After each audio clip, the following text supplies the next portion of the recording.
Universidade Rino de Áudio da Semana. O momento perfeito é quando você toma a decisão Henrique Ventura Imperial Diamante do Rino de Group. Eu sou nascido e criado na Zona Leste de São Paulo.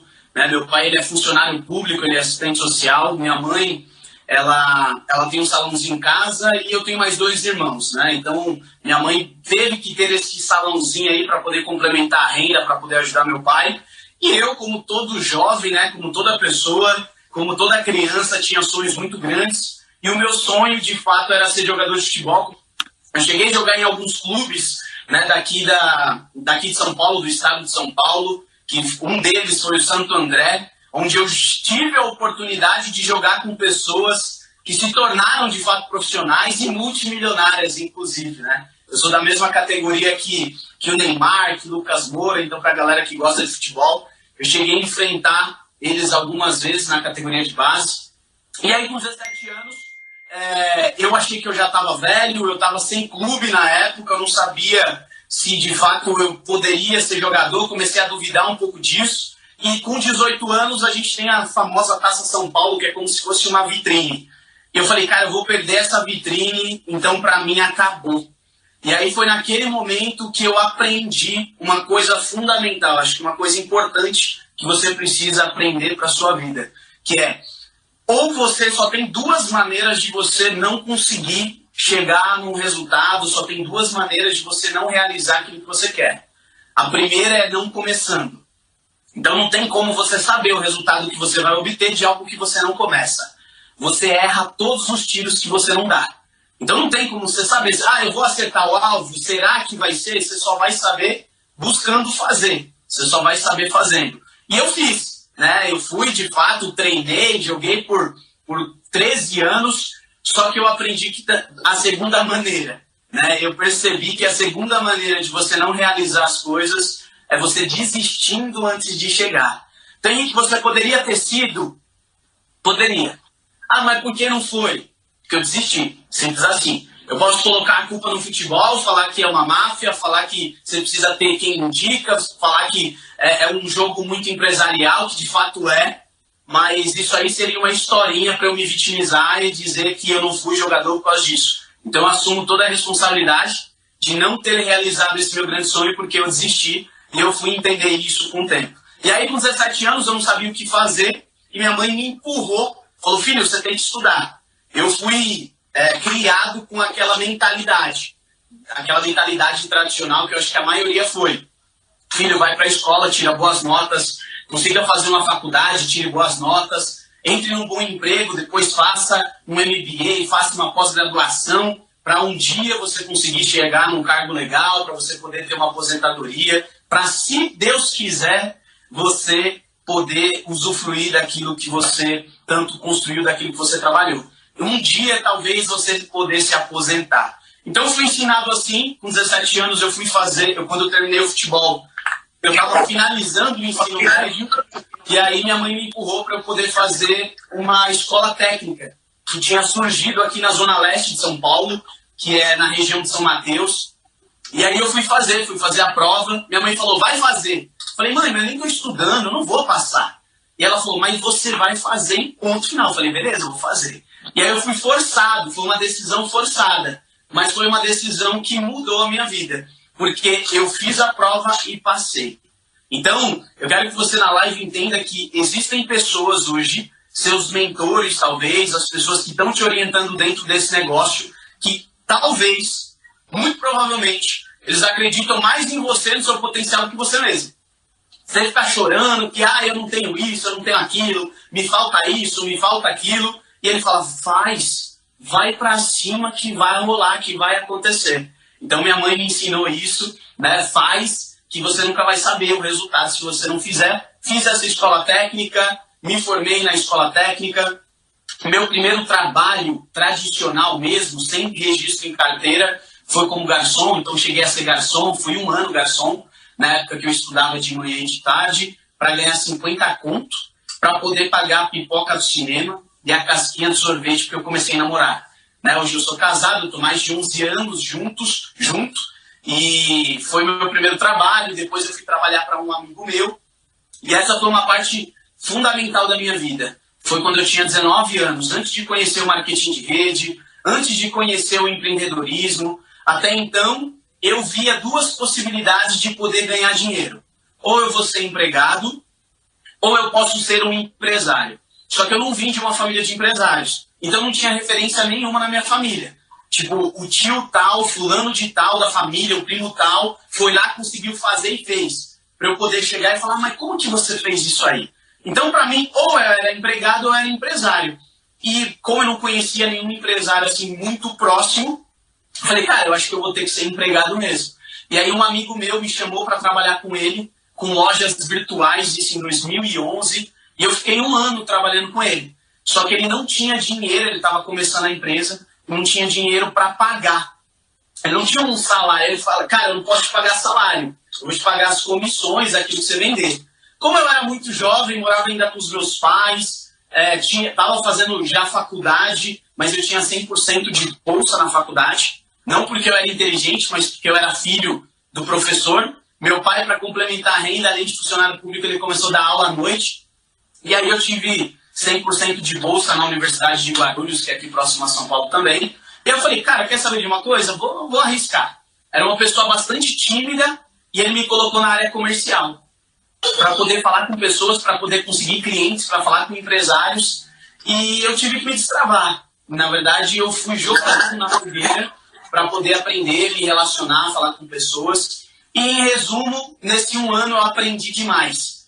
Porque eu sei que, né, eu aprendi essa frase. A gente nunca sabe essas frases de efeito, né? Essas frases que viram a chave de quem de fato ela é.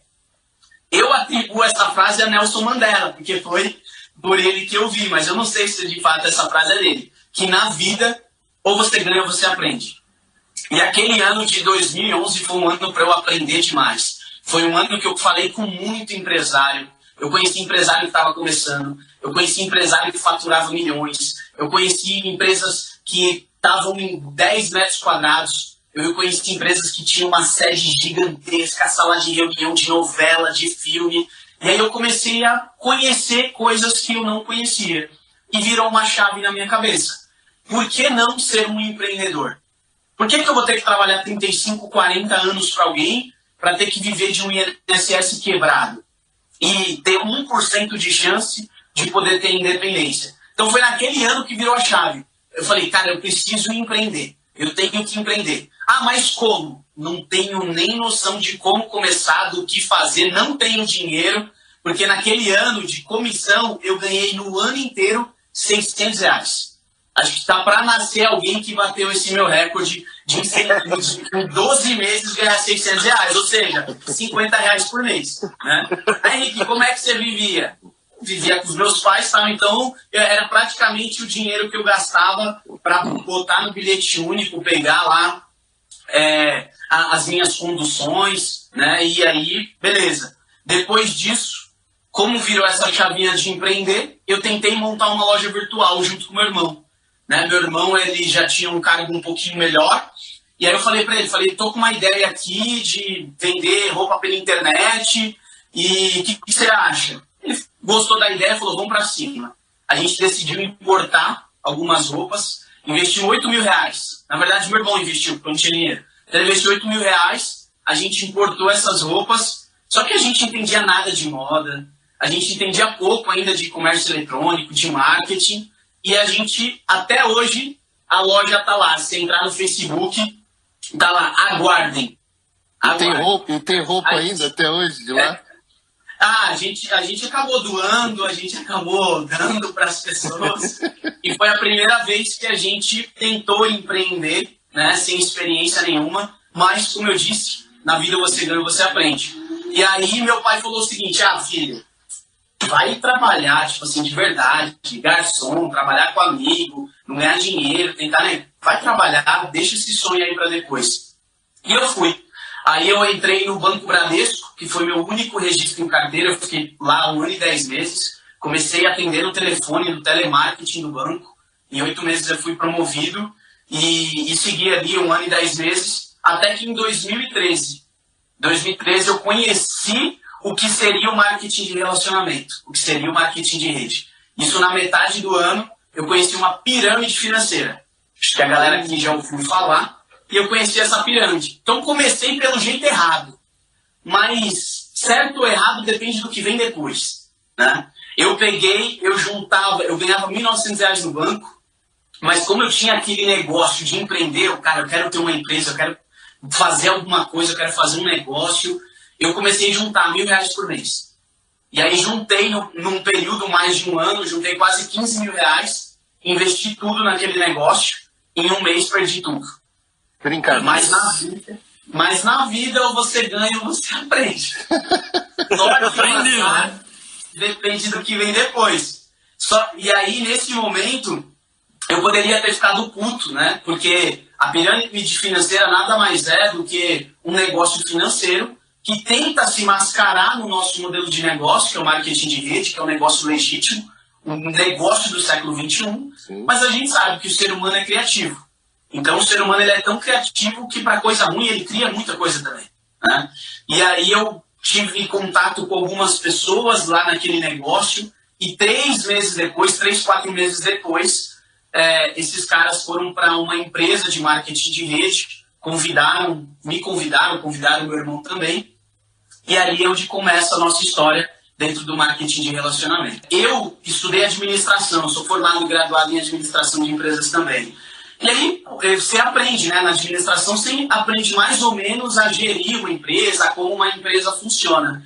E eu comecei a estudar sobre isso, comecei a estudar sobre o modelo de franquias, comecei a estudar sobre outros tipos de negócios, sobre montar uma própria marca, comecei a estudar várias coisas. E aí eu comecei a perceber o que eu precisaria para ter que construir um negócio, para meio que começar esse negócio do zero. E aí quando o marketing de rede ele aparece para mim, eu olhei e falei, cara, eu posso começar em paralelo, não preciso largar o banco, não preciso trancar minha faculdade, não preciso ter experiência com vendas, não preciso ter experiência com marketing. Eu posso construir um negócio milionário nos próximos 5, 10 anos, sem precisar ter um funcionário, sem precisar correr todo o risco que o empresário corre, né? A gente sabe que 80% dos empresários no Brasil quebram num período de 2 a 5 anos. Metade quebra já de cara no primeiro ano, porque não tem administração, né? Envolve coisa pessoal com coisa do negócio, o cara não tem experiência, você não é ensinado na escola naqueles 11 anos, você não é ensinado muitas vezes na faculdade a empreender. Então, você é ensinado o quê? A ser um funcionário. Quando você vai empreender, toda a teoria, você pode fazer curso no Sebrae, você pode fazer o que for, toda a teoria na prática não funciona, né? Na prática a teoria é outra, né? Então, eu comecei a ver que no marketing de rede eu não tinha riscos, eu começava do zero e que eu teria pessoas que tinham um resultado maior do que o meu para eu poder seguir. E aí, quando eu participei de algumas das primeiras reuniões, na época não tinham reuniões grandes, eram reuniões bem pequenas, era tipo caseira mesmo. E aí um dos caras, e aí ele tinha uma Evoque na época, olha que engraçado. Eu nem sabia, em 2013, cara, de verdade, eu nem sabia que era Evoque, não tinha contato nenhum com esse tipo de carro. Só que eu vi um carro muito louco, falei, meu Deus, que carro é esse? Cara, eu acho que todo mundo, né, quando começa, eu gostei da ideia, eu não sabia como chegar, é óbvio. Eu olhava para pessoas que tinham resultados que não é nem perto do que a liderança do Grupo Renaudet tem, não é perto de um resultado de um Lucas Bastoni, de Imperial Elite, de Imperial. Eram pessoas que estavam ganhando assim, tipo, 20, 30 mil. Que aqui na Renaudet já mais de 1.000 pessoas atingiram esse tipo de resultado. Mas lá, tinham 5 que tinham chegado. Então eu olhava e eu falava, cara, será? Eu tinha as dúvidas, normal, como todo mundo, né? Será que eu vou conseguir chegar? Será que eu vou conseguir ter essa equipe? Porque você olha para a sua realidade e a maioria das pessoas, as que não constroem, elas olham para o futuro baseado na realidade que ela tem.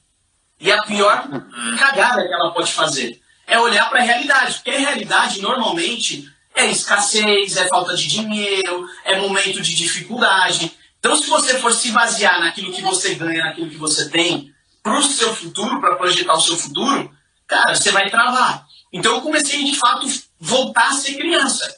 Porque a criança, Você perguntar pra criança, velho, ela fala que ela vai ser tudo. Você dá até risada de uma criança. Porque você fala assim, coitada, vai fazer isso, vai fazer aquilo. Só que as maiores coisas do mundo, se você olhar hoje, é algo que a gente nem dá valor. Um avião, por exemplo. A gente vai passar e falar, um avião. É só um avião. Há 100 anos, a pessoa olhava e falava, que troço é esse aí? É alienígena. É alguém disse, que negócio doido, nunca vi um negócio desse aí. Mas alguém foi lá e teve que sonhar naquilo, entendeu? Então, por isso que o sonho é a parte principal. Só que as minhas dificuldades foram várias. Várias de uma construção de um negócio normal, comum. Como dificuldade de falar com pessoas, uma pessoa muito tímida. Eu achava que vender, eu tinha um mega preconceito com venda. Então eu falava, nossa, vender, porque vender eu pensava o seguinte, ou é uma pessoa ligando do telefone, chata, ligando, querendo te vender alguma coisa, ou era aquele vendedor de loja de shopping, que você pedia um tênis, você pedia uma roupa, e ele trazia todas da loja, menos a que você pediu, porque a que você pediu também falta. Não tinha mais a cor, não tinha mais um...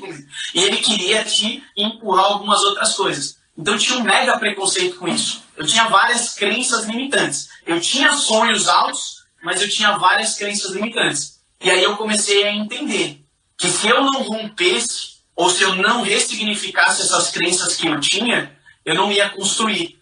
Porque o Henrique, que era daquele momento, lá de 2013, o Henrique naquele momento, ele não era capaz de ter o resultado do Henrique de hoje, de 2020. De Imperial Diamante, quase 2 milhões de reais em ganhos que a gente está chegando.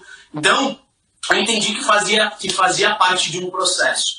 E aí eu tive, como eu falei, dificuldade de tempo no começo. Aí depois eu tive o medo de ter que pedir demissão, sair do meu emprego. Eu queria muito para focar 100% na construção do meu negócio, mas eu tinha medo. Porque até então era algo incerto. E a empresa que eu era associada era uma empresa super novinha. Não era uma empresa de 2 bilhões de faturamento, não era uma empresa que era reconhecida, não era uma empresa que tinha centenas de pessoas com resultado, milhares de diamantes. Acho que o sistema, acho que a importância que a gente dá para o sistema, ela é proporcional à crença que a gente tem naquilo que a gente está fazendo. Quando a gente tem crença em algo, que a gente realmente... Quando eu estou falando de crença, eu estou falando de realmente... É um nível a mais do que acreditar. Né? Eu lembro de uma historinha que dizia o seguinte. Tinha uma região que estava numa seca, né? Numa época de seca, há muitos anos, né? Uma região. E aí, já tinha ido pro beleléu toda a plantação daquelas pessoas, o gado já estava morrendo também, as pessoas estavam ficando sem alternativas. E aí chegou um religioso, né, na época, e ele falou o seguinte, começou a bater de porta em porta, ele falou para as pessoas, você crê que pode chover? Você crê que vai chover, que a gente vai sair dessa? E as pessoas com fé, né, começaram a falar, não, eu creio. E aí ele começou a falar com essas pessoas e falou o seguinte, então beleza, tal dia, a gente vai se reunir, todo mundo junto, e a gente vai lá, realmente só quem crê que vai chover, a gente vai lá e vai chover. E vai chover. E aí chegou esse determinado dia, esse tão esperado dia, todas as pessoas estavam lá.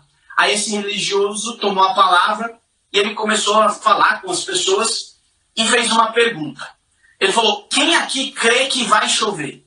Aí todas as pessoas levantaram a mão. Ele falou, então, todo mundo que crê que vai chover, levanta o seu guarda-chuva. E aí ninguém tinha levado, só ele tinha levado o guarda-chuva. Então se você crê que algo vai acontecer, por que você não se preparou para aquilo? Então eu acredito que a questão de sistema, ela está ligada à crença que você tem. A crença que você tem no negócio, a crença que você tem em você, a visão de futuro.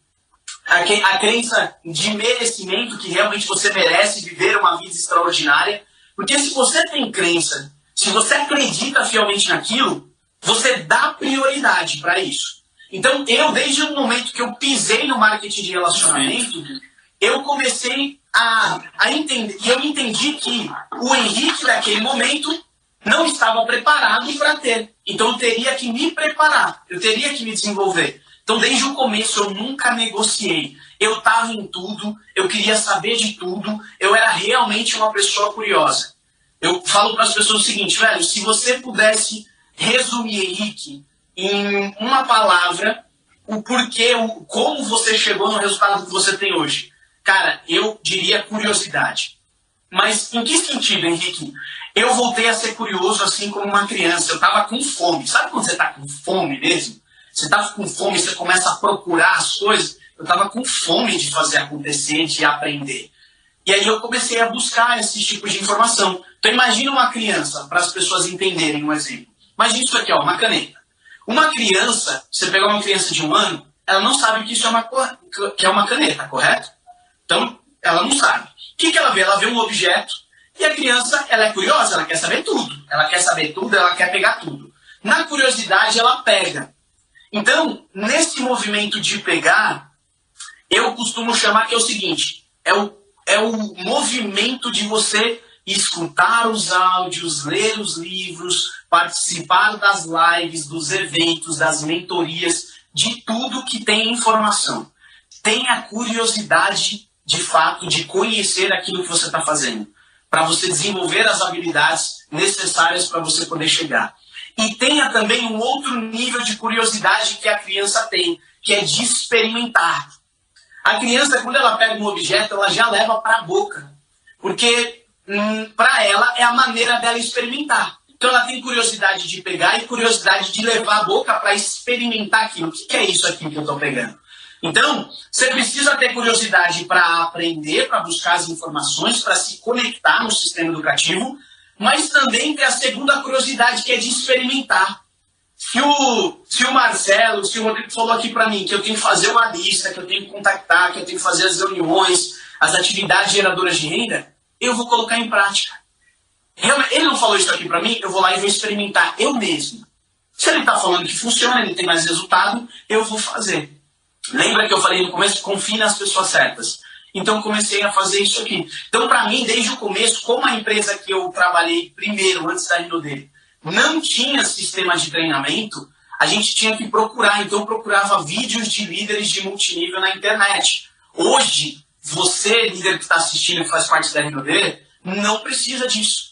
Você tem a Universidade Rinode e você tem as lives da sua linha ascendente, você tem os sistemas, os gigantes, o Black Diamond, o SETA, todo o DNA, os sistemas realmente homologados pela empresa, que já tem um método, que já tem uma cartilha que funciona há mais de 60 anos, que são os 10 passos, né? São os 8 passos que aqui nós adaptamos para os 10 passos. Então já existe um método que funciona. No nosso caso, a gente teve que muito ir para tentativa e erro, porque não tinha sistema. Mas você não precisa dar as cabeçadas, por exemplo, que a gente deu lá atrás. Porque hoje já existe um método que levou mais de 10 mil pessoas a diamante. Eu não estou falando de 10, não estou falando de 100, não estou falando de 1.000, estou falando de 10 mil pessoas que já chegaram a atingir este nível. Ser pago como e tal é outra história, a consistência dela. Mas já chegaram, já tiveram um gostinho de chegar nesse tipo de questão. Então, desde o meu primeiro negócio, eu sempre tratei o negócio como um negócio. Eu entendi que essa era a ferramenta para mudar a minha vida. E quando eu estou falando de mudança de vida, eu não sei você, mas eu levei muito a sério. Muito a sério. Então eu comecei a colocar, lembra que eu falei de crença? Se você crê, você coloca como prioridade. As pessoas só colocam energia naquilo que é prioridade. Então a sua família é prioridade, você coloca energia. A sua crença religiosa é prioridade, Deus, tá? Você coloca energia. Se a sua crença, se você tem dúvida em relação ao negócio, dúvida em relação a você, você acaba não colocando isso como prioridade. Entendeu? E aí, Henrique, mas eu não tenho ainda essa crença. Como que eu desenvolvo essa crença? De duas maneiras. Ou você desenvolve uma crença por um forte impacto emocional, ou você desenvolve a crença por repetição. Acho que vocês já ouviram a frase, a repetição é a mãe do aprendizado, né? Feito é melhor que perfeito. Então você começa a se conectar. Você muda o ambiente, você começa a mudar aquilo que você alimenta. Porque imagina o seu corpo, se você come só McDonald's todos os dias, como é que vai ficar? Colesterol alto, você vai ficar gordinho, vai ficar com gordura a mais, vai ter um monte de problema. Então tem gente que só se alimenta de porcaria. Falando em relação à mente, entendeu? Então, da mesma maneira que você alimenta o seu corpo, você precisa alimentar a sua mente com coisas positivas, com coisas que de fato vão te trazer esse resultado. E aí entra o poder do áudio, do livro. Eu, Henrique, me conectei muito com os áudios. Porque na época que eu comecei, não sei se vocês lembram, né, da história, mas eu fazia faculdade e trabalhava. Então quem mora aqui em São Paulo, que eu acho que é todo mundo, ou a maioria mora aqui em São Paulo, sabe o que é o horário de pico. Você pegar um ônibus ou um metrô, um trem na Sé, na Barra Funda, em alguma região, no horário de pico. Eu não era um fã de leitura. Eu não era um cara que era fã de leitura. Tive que aprender na marra a ler, porque era necessário. Então eu comecei a entender que os ricos, as pessoas que têm mentalidade próspera, elas fazem aquilo que é necessário. Os pobres fazem aquilo só que gosta. Só que gosta. Né? Eles querem fazer só que gosta. Porque na maioria das vezes acaba fazendo o que não gosta. Né? Não gosta de acordar cedo, não gosta de ganhar pouco, não gosta de ficar respondendo, não gosta de trabalhar às vezes com as pessoas que ele está trabalhando ali. E mesmo assim ele faz. Só para pagar a conta. Então eu comecei a adaptar, a ressignificar. Falei, já que eu já faço coisas que eu não gosto, que é pegar 4 condução no dia, que é ganhar R$1.900 e tal, eu vou aprender a fazer algo que eu não gosto também, que era leitura. Mas para mim, eu me adaptei mais com os áudios, por quê? Porque dentro de um trajeto de 2h30, que era para ir, mais 2h30 para voltar, eu não conseguia ler, né, todo espremido. Eu não sei, tem gente que consegue ler, coloca o livro em cima, coloca o livro embaixo, aqui no metrô, no busão. Eu não conseguia, dava dor de cabeça, dava sono. Então eu colocava o áudio e escutando todos os dias, 2 horas, às vezes 4 horas de áudios positivos todos os dias. E isso começou a transformar a minha mentalidade, né? E aí, aquela frasezinha de praxe que a gente usa aqui, que vira até clichê, pra gente vira clichê, que é só cabe no seu bolso o que cabe na sua mente. Se a sua mente for desse tamanho, você nunca vai ter um resultado maior do que aquilo, porque você só tem aquilo que você merece, aquilo que você está preparado para receber, entende? Então, basicamente, meu contato com o sistema é esse. Para mim, o sistema é inegociável. Como isso é prioridade, se mudar de vida é prioridade para você, cara, o sistema tem que ser inegociável. Ah, mas tem o churrasco, tem a festa, tem aquilo. Henrique, o que você fez? Eu aprendi com as pessoas que eu li, as biografias que eu li, as pessoas que eu convivi, que tinham resultados, que eu teria que fazer alguns sacrifícios, que eu teria que renunciar a alguns momentos para poder ter abundância lá na frente. Então não era o meio termo. Tem muita gente que leva só no meio termo e tá tudo certo. O marketing de rede ele é tão incrível que tem gente que leva ali na meia boca, no meio termo e tem resultado. R$1.000, R$2.000. Mas o resultado que eu buscava, que era um resultado grande, não adiantava fazer meio termo. Eu tinha que fazer o meu melhor todos os dias. Então foi isso que eu fiz, né? E eu acho que essas frasezinhas elas viram clichês, porque eu aprendi com um dos meus mentores, chamado Carlo Ellen, que o óbvio é privilégio dos inteligentes. Então, para mim, existem coisas hoje que são muito óbvias. Por quê? Porque eu preparei a minha mente, eu faço isso, eu falo isso todos os dias, e isso se tornou até algo óbvio.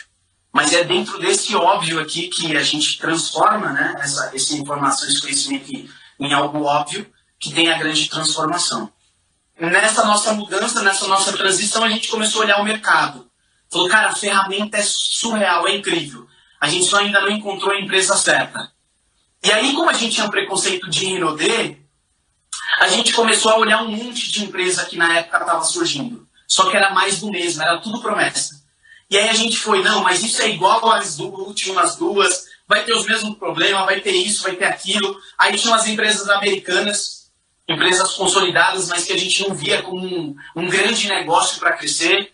E aí a gente foi meio que selecionando. E aí sobrou a empresa, né, que era a Polishop, que é uma empresa séria, brasileira e tal. Só que a gente via como ela é multicanal, tem a TV, tem as lojas, cara, com pet, não é isso. E aí, por falta de opção, a gente olhou para a Rinode. Em 2015 ela tinha fechado em 800 milhões, em 2016 ela fecha 1,8. 1,8 bilhão. E aí a gente olha e fala, não é possível. Há um ano a gente diz que ela está saturada, ela dobra o faturamento e a gente está quebrado. Sendo que a gente teve a chance lá atrás. Só que a gente fica num misto de crença. Cara, será que 1,8 já não é o teto? Será que já agora ela não está saturada de vez? E do outro lado, a gente olha e fala, velho, não é possível. A gente está tão certo. as pessoas lá estão tão erradas. O negócio crescendo, batendo recorde, se tornou a empresa que mais cresceu na década e tal. E a gente está aqui chupando o dedo e devendo. A gente decidiu deixar o orgulho de lado, o preconceito de lado e ligar para o Lucas. O Lucas era Imperial em 2015, no outro ano 3 Stars. A gente olha e fala, cara, é esse o cara. A gente precisa entender qual que é a visão que a gente não consegue enxergar. Precisa encontrar um cara desse aí, vamos conversar com ele. E aí a gente ligou pro Lucas. O Lucas estava em férias em janeiro, na Jamaica, com a família dele. E aí ele marca, vou chegar em São Paulo tal dia. A gente fala, Lucas, a gente precisa tomar uma decisão rápida, não dá mais para continuar. A gente precisa de você e tal. E aí a gente senta com ele, ele mostra o que está por trás de todo o negócio da Rinode, a história, o porquê que ele tinha visão de futuro. E aí a gente toma uma decisão. Só que em janeiro a gente entra na Rinode, né, devendo, com uma equipe que vinha, né, com a gente, que acreditava no modelo de negócios bem pequeno. Para quem teve 6 mil cadastrados, a gente tinha 60 ativos no último mês do outro negócio que a gente fez. Então era uma queda bastante grande. E era ter que enfrentar a nossa família, os amigos que a gente tinha, de falar que a gente mudou de novo, né? Porque as pessoas, se você for para o Bradesco, em 2 anos mudar para o Itaú, em 2 anos mudar para o Santander, em 2 anos ir para o Safra, e você mostrar que você cresceu, que as pessoas vão te aplaudir. Mas dentro do marketing de rede, como a maioria ainda não tinha conhecimento, tinha um monte de preconceito, você falar que mudou, as pessoas falam, mas você não falou que era aquele outro negócio? Que você ia mudar de vida, que era isso, que era aquilo, que era um negócio assim, assim, assado? Então a gente ia ter que lidar com tudo isso. Ia ter que lidar com o terceiro, né, o segundo recomeço. Só que quando a gente vem para a Rinode, a nossa crença é o seguinte, a empresa é a certa. A empresa mostrou por X, Y, Z que ela tem um negócio estruturado, que ela cresceu, que ela tem um portfólio de produtos, tem premiações, tem grandes líderes, tem um grande sistema de treinamento. Então a empresa já tinha provado por A mais B que ela tinha construído. Ia depender só da gente. Então a gente entrou no negócio, ainda será que estamos entrando no momento certo? Porque tinha aquela crença, no momento certo, né, que todo mundo tem. E a gente fica, cara, mas beleza. A gente não pode olhar para um lado, vamos olhar para frente, vamos fazer acontecer tudo de novo. Então, para a gente era obrigação atingir diamante. Tanto é que com algumas pessoas já sabendo fazer, a gente atinge diamante no primeiro mês de negócio já. Aí duplo diamante no segundo mês, triplo diamante em 6 meses. E o Imperial veio em 1 ano e meio de companhia. Né? De companhia veio em 1 ano e meio. Só que não foi 1 ano e meio, né? Dentro da indústria foram 4 anos e meio, e dentro da vida, no meu caso, eu tinha 25, né, quando a gente atingiu o Imperial. Então foram 25 anos de vida, foram todas as lutas, as batalhas que eu já tinha lutado, que eu já tinha vivido, que foram experiências que fizeram com que o Henrique se preparasse para poder chegar, de fato, no resultado de Imperial Diamante. Esse foi o meu processo.